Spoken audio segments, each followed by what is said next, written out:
החדר לא גדול. המיטה צרה. זהו חדר דוחה. את יודעת שאני אוהב אותך. התקפת המחבלים בתל אביב החלה בסביבות השעה 11:15 בלילה.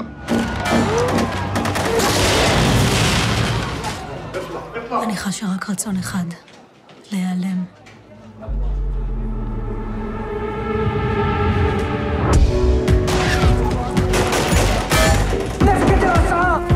بقدر اترجم. قولي لهم يبطلوا يطخوا واحنا كمان نبطل الطخ. جينا بسلام وبدنا نطلع بسلام. אתה מקשיב לי? או שהם יצאו מפה בשלום, או מוות לכולנו יחד איתם. אני אישה פשוטה, עקרת בית. מעולם לא התעניינתי בפוליטיקה. عليني بطلة ولا برا. مش من يموت. אנחנו מצילים אותו! תעזור לי ביד שאני אציל אותך.